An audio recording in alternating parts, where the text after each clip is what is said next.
Ladies and gentlemen, we got Sam Richter in the house. Please welcome Sam Richter. Hey, I told you it was going to be loud, didn't I? Yeah, that was great. All right, welcome everybody. This is Leaders Lead the Podcast.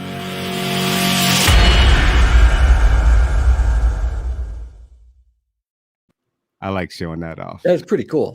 Hey, welcome everybody. Welcome to the show. We got Sam Richter in the building. Sam is a legend in speaking. He's modest, but he is a legend. I got his bio and I'm just like, oh my God, there is so much that I can tell you about this man. He has his own Wikipedia page. That is big stuff. But let me tell you a little bit about Sam. He is a Hall of Fame business and sales keynote speaker, best-selling author, leading authority in sales and intelligence. Like, that's true. Leading authority. He is a legend. Digital reputation manager expert, custom search, sales, and prospecting technologies. That does it no justice. Before we start, I'm going to show everybody some good footage of you, just so that they can know who we dealing with. All right. The internet has changed the way we do our business because our prospects don't need us to take them out for lunch. They don't need to learn about us because they have the ability to go online and search on us. So if our prospects, if our buyers have buyer's intelligence, what are you doing to know the other person before you walk in the room?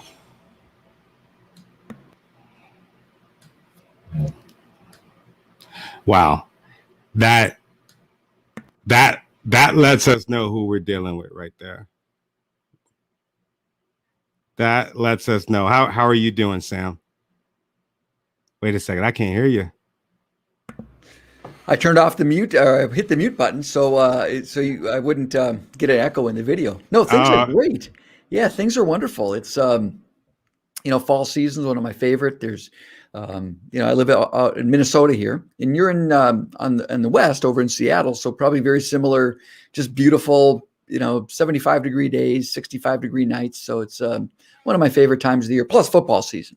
Wow. I didn't hear the Minnesotan accent. Wait, yeah, I did a little bit. Oh, a little bit. Oh, I'm just from, old Minnesota. Oh man. Boy. Oh boy, Tony, it's so nice to be on your show, Tony. This is such a good time. Thank you. Oh man, I love it. I got some friends and family that live in Minnesota, and the accent, dude. I freaking love it. I love it. Welcome to the show, man. It's an honor. I came across your material, I would say probably about a year ago. Okay.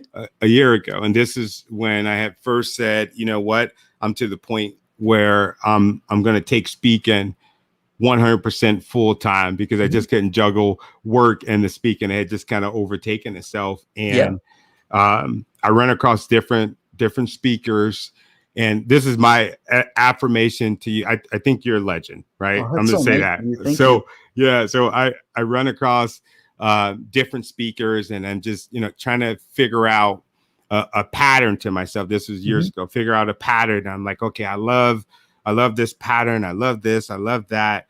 But there was a key element that I was missing in my business. And that key element was the sales of it. Like, how do I actually get customers? How do I actually, get people in the door to him? It does me no good if I'm just talking behind the camera at home with nobody to listen to. And I ran across you, and oh my freaking God.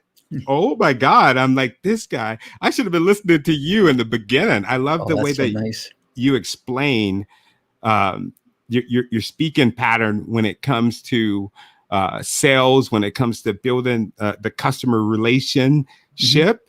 And dude, you're a god when it comes to speaking. You know that, right? Oh, thank you very much. But you're exactly right. It doesn't matter. I mean, you can be the best speaker in the world. You can be the best musician, the best artist, the best anything, best inventor, come up with the best app, whatever it is. But if no one knows about it, nobody cares.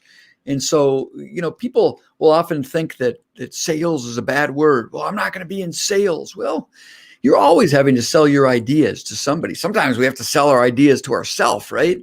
But sales has a negative connotation, and it really doesn't need to. In fact, I really think sales is a very noble profession, because what you're really doing, if you're doing sales well, you're not trying to convince somebody to buy something that they normally wouldn't buy. Rather, you're saying, hey, what's going on in your world? What are you trying to achieve? And could what I offer help you achieve your goals a little bit more efficiently, more profitably, more effectively than you might be able to do on your own? And if you think about your speaking world, Tony, I mean, it's really, there are people that have conferences. They have, whether it's a big association conference or a small company conference, and you have to ask yourself, is your story, is your message, is your content going to help them achieve their goals? Now, their goal might just be to have an amazing motivational speaker with an incredible story to pump people up. Maybe their goal is to get some content so they can grow their business, whatever it might be. Can your solution help them achieve their goals faster? So it's really a mindset. You're not selling, you're providing other people value based on your value. Wow. I love that you said that. It's a mindset. On this podcast, I love Leaders Lead the Podcast, because it's an education process, not only for my listeners and the viewers. It's an education process for me, because this journey, as far as being an entrepreneur, is like no other. There's nothing that can get you ready for this. So I love what you do and the way that you break down sales, because I was one of those people that were just like, oh, sales, here comes a saleswoman, here comes a salesperson, and I'm just like, oh my God. But the way that you explain it, it doesn't sound like slime bally at all. Right. And when you think about it, it's in all aspects of sales, right? If you go to a store and someone wants to, you're looking to buy a pair of pants, I actually kind of get annoyed when someone comes up and says, may I help you? And then I might even say, no, thank you, I'm just browsing. Ask a couple of probing questions, right? Well, hey, you came to the store, and it's probably a bad way to say it, but what are you looking for? Because maybe I can just guide you in the right direction, and just know that I'm going to be here to help you when you have questions. And it's certainly, and again, in your world, being an entrepreneur, being a speaker, you're always having to sell yourself to bankers, to potential investors, to potential employees, not to mention customers. Yeah, and even people just to get on the podcast. For sure. To get people like yourself, like a legend like yourself. I mean, you're not just going to go on any podcast. So I got to let you know that I mean good intention. Like, yeah. I'm a person that could be trusted. I was going to ask you, there's one thing that I saw when I was looking at that clip. I saw the way that you just commanded the stage. You were brilliant. It was amazing. Yeah. Have you ever had that kind of that confidence? Did you have that like all the way up to this point, and it's just like nothing for you? Oh, I wish that were true. I'm actually an introvert by nature. I mean, I got into this whole business because, I started out as a journalism graduate and really wanted to pursue advertising copywriting, or said another way, I wanted to be locked in a closet and write all day. And I became a creative director for an ad agency. And all of a sudden I had to go out and sell myself and sell my ideas. And that really was the journey that began learning about other people. That's when I first read How to Win Friends and Influence People by Dale Carnegie, that it's all about others. It's all about relationships. And so, commanding a stage is, I think, that really came from confidence, having probably spoken 1,000 times. But one of the things I also do is there's a lot of great speakers that I admire, and I watch their videos. I go to their conferences. When I speak, the beautiful thing is there are other speakers at the conference. So I go try to listen to them, but I also watch them on video. And when I'm watching it on video, I almost break it down like game film. Like, how are they How do they stand? Where do they walk? How far left and right do they go? When do they pause? Where do they put their hands? It's a lot of those little things. It's really the art of speaking. So there's delivering a great speech, and then there's being an actor and actress on stage. And I think as a professional speaker, you have to be a little bit of both. Wow.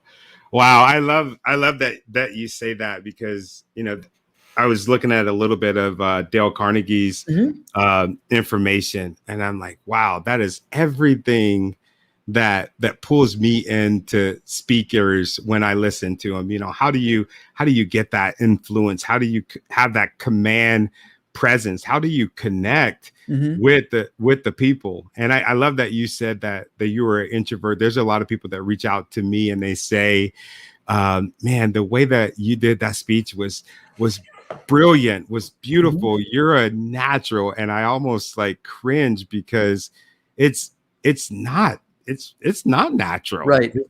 You know what it is? It's 20 years of work, so it becomes a natural.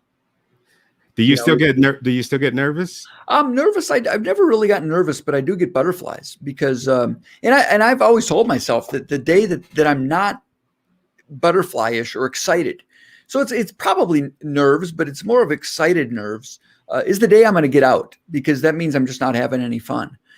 You really have to look at what you do for a living as a professional speaker is I have the opportunity to, even though I speak about business and sales and technical things, I have the ability to influence lives, improve lives. People are, and there's I think it was Joe DiMaggio. I think who's the guy that hit? It was Joe DiMaggio that hit 400. There was another famous baseball player. I'm going to screw it up. I just can't remember his name. You're asking the wrong guy. somebody asked him. Anyhow, somebody asked him. They said, after all these years of being an amazing baseball player, why do you come out and work so hard every day? 160 games a year. And his answer was, because there might be one young child in the stands who's never seen me play before, and that kid deserves my best. And that's kind of the mentality I have, is because there were times, when we speak where I'd look at the stage and before me was a president, and the room would be filled with 3,000 people. And then there'd be a 5-minute break, and now they're going to introduce their next speaker and me. And there's this huge sucking sound of everybody leaving the room. And there's like 30 people left in a room that seats 2,000 or 3,000. But those 30 who stayed deserve your best. Your absolute best every time. And, I presented in front of huge packed auditoriums of 10,000. And I've presented in the back of an Outback Steakhouse before, and everybody deserves your best all the time.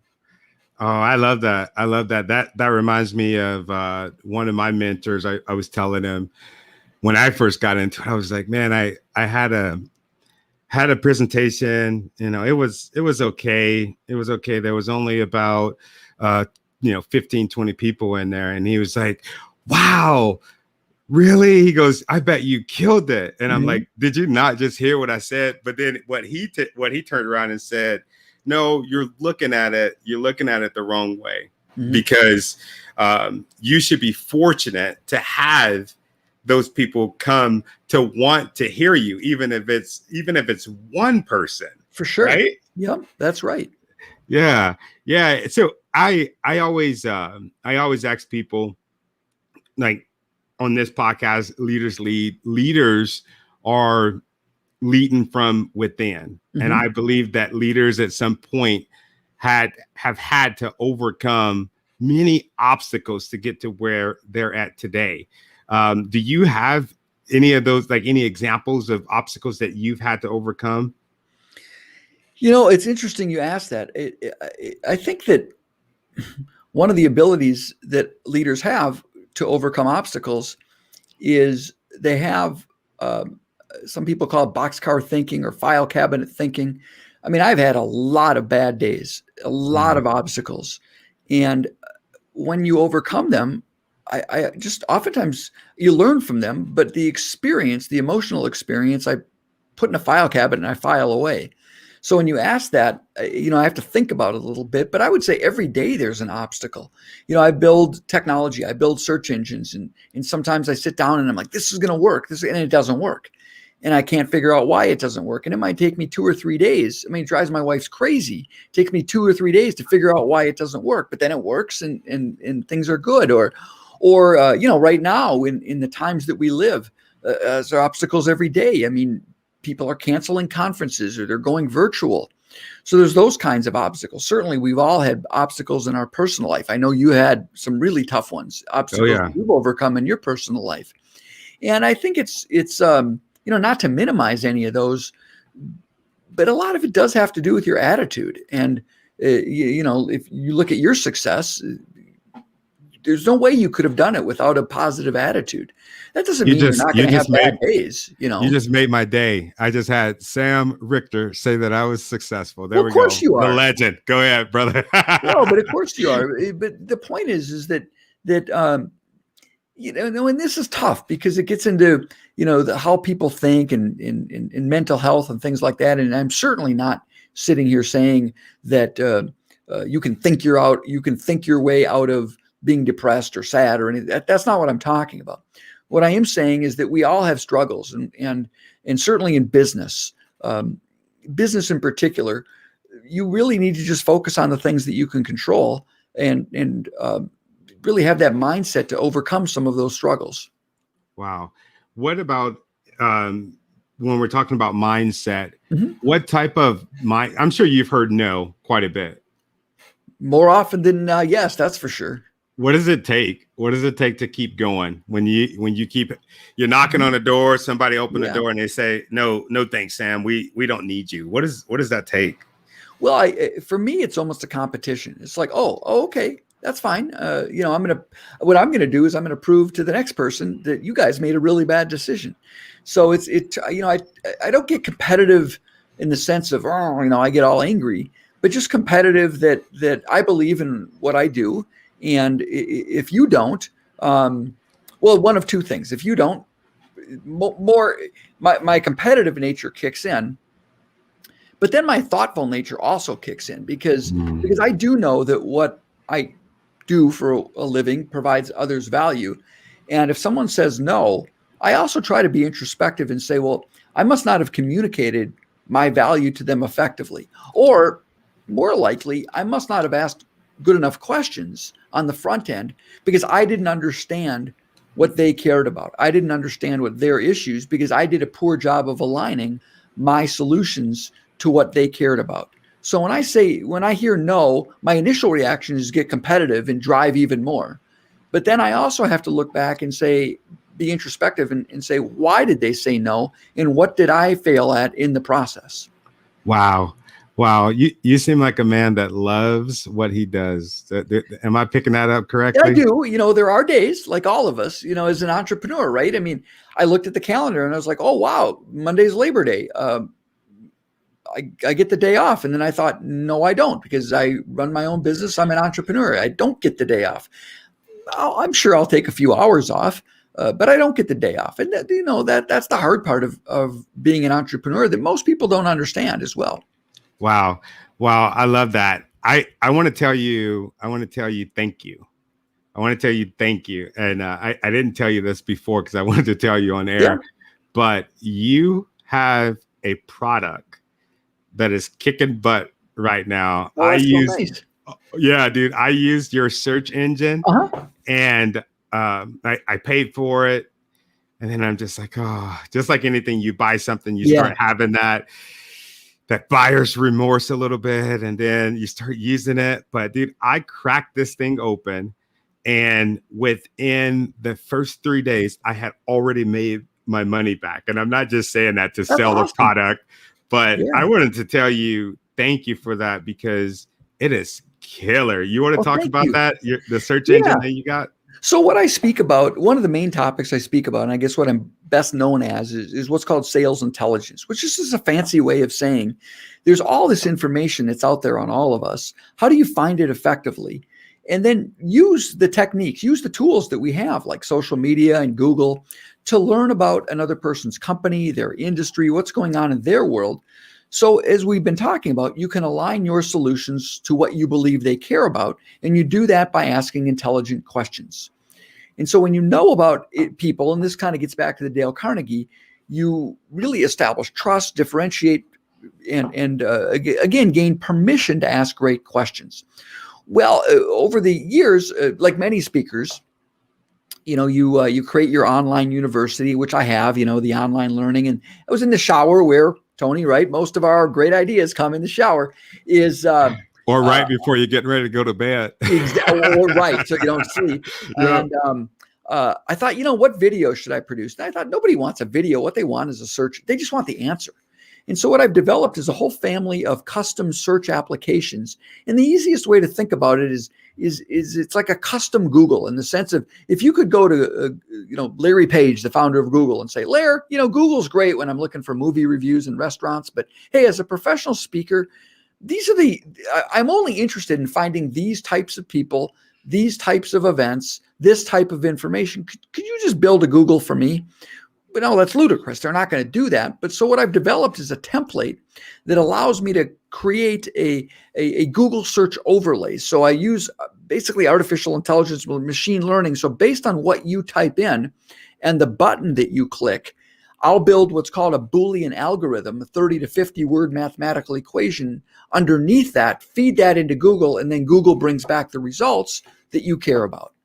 Wow. I love that. I love it, because you can go to Google and you could type in conferences, you can type in leaders, you could do all of this stuff, but then what you'll get like some crazy advertisements with your stuff. Right. I actually used it.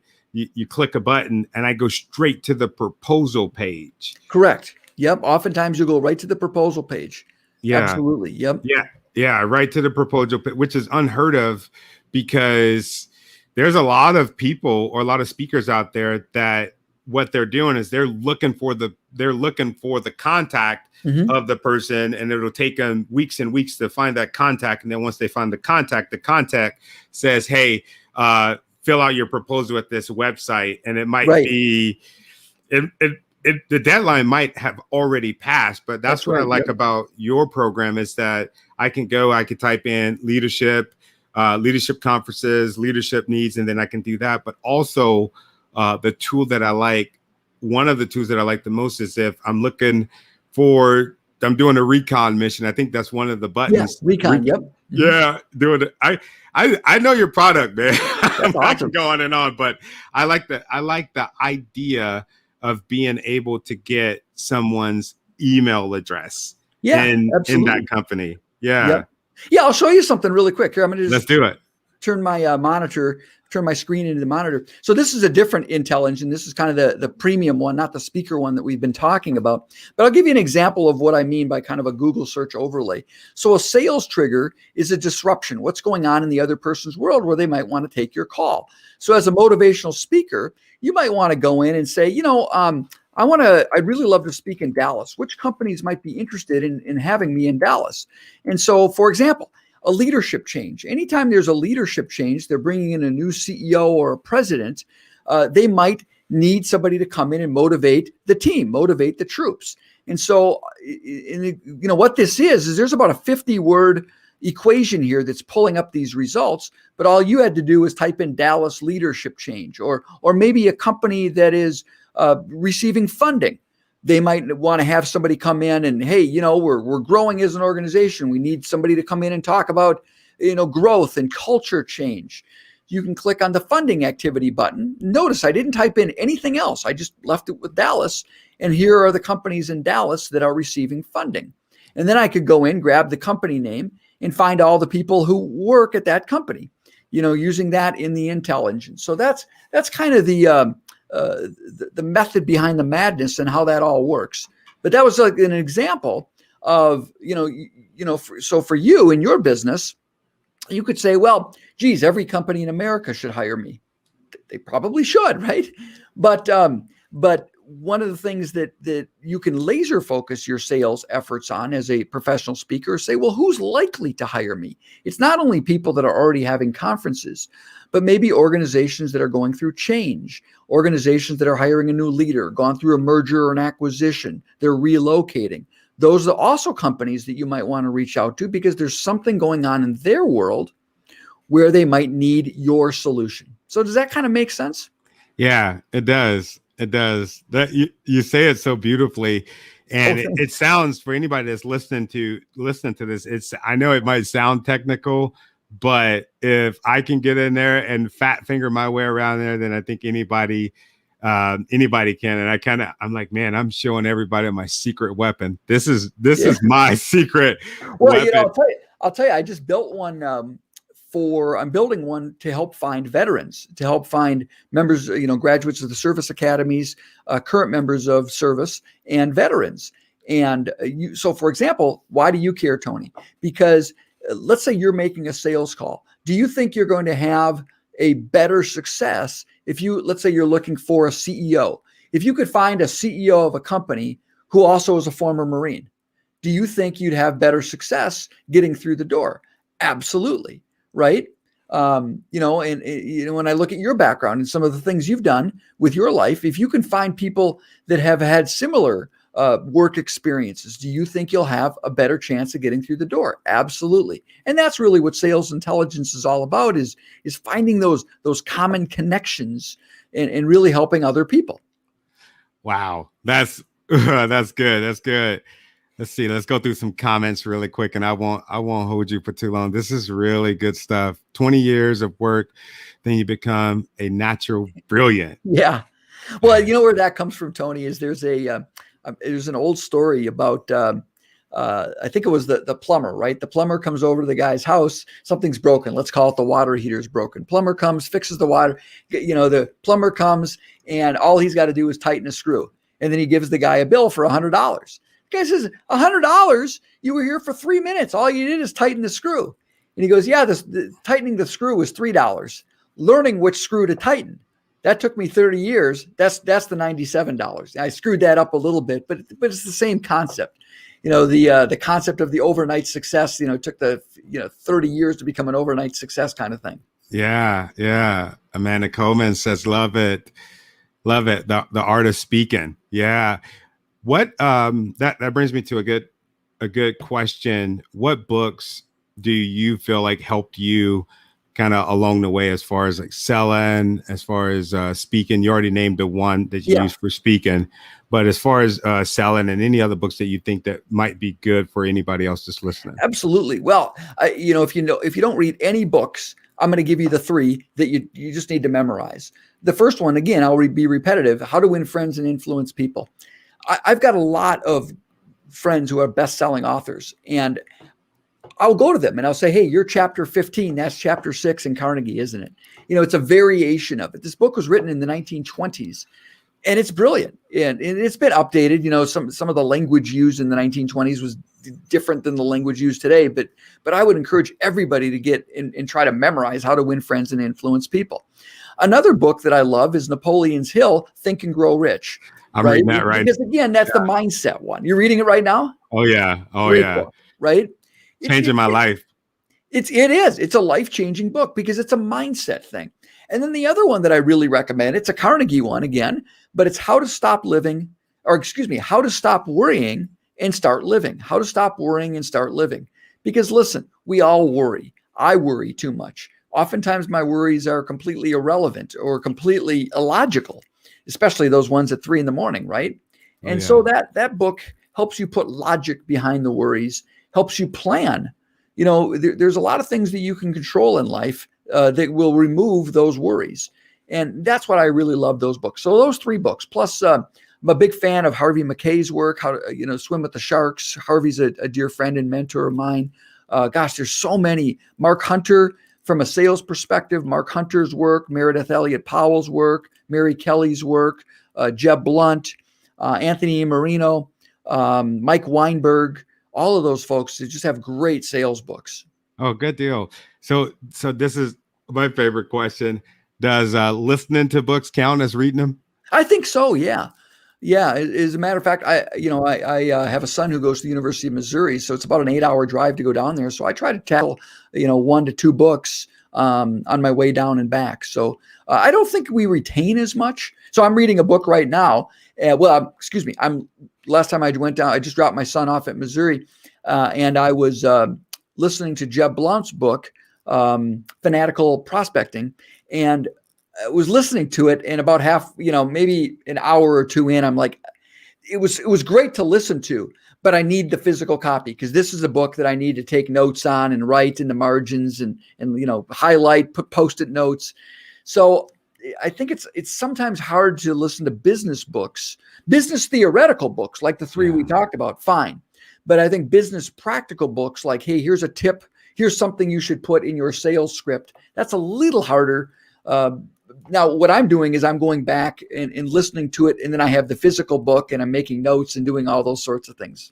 That's a good idea, because that's funny you mentioned that, because Think and Grow Rich, that's my book that I'm reading right now for personal development and personal growth. But then I got a few other books that I listen to while I'm working out. Mm-hmm. I can't listen to Think and Grow Rich because I'm trying to pull out my phone and take notes, because it's one of those kind of books where you have to take notes. I mean, I think he tells you you're not.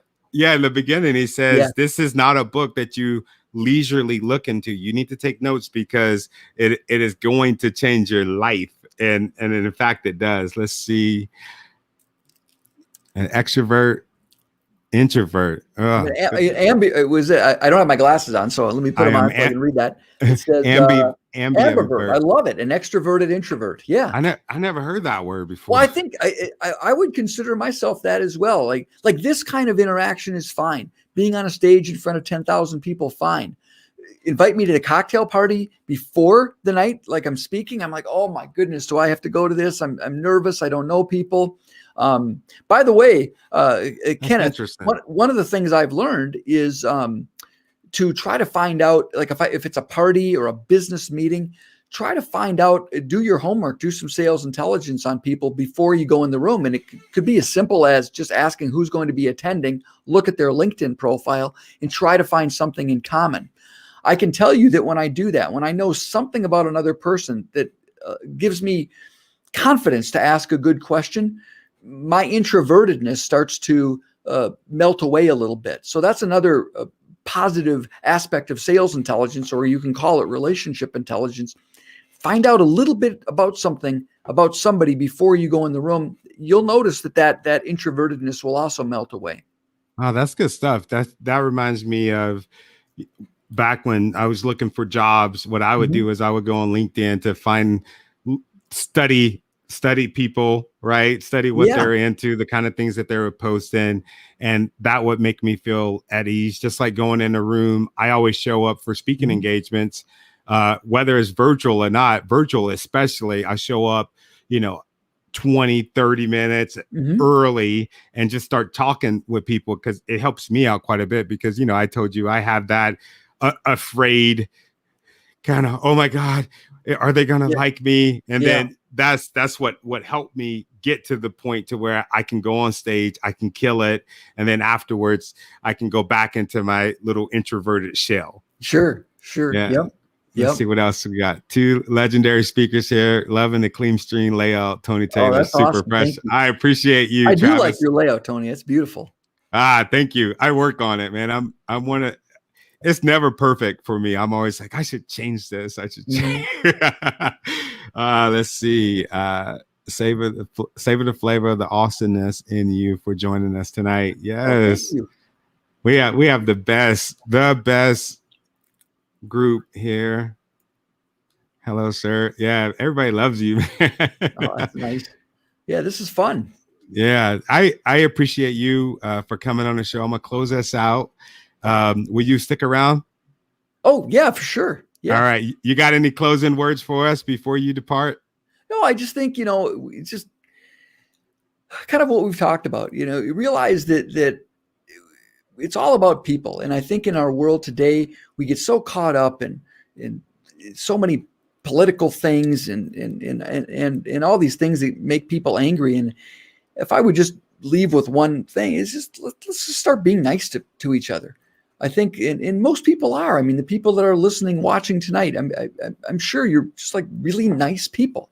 And I believe that all of us are nice. And sometimes we get on social media and we get angry, or we see what other people are putting out. And I think right now what we all need is just a little bit more niceness in the world, supporting each other, supporting each other's endeavors.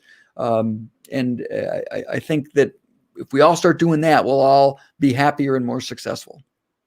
That was beautiful. Thank you. I really appreciate it from the bottom of my heart. This has been a blessing. I know it's been a blessing for me and also the audience. So hang tight. Thank you so much. Okay, thanks. All right.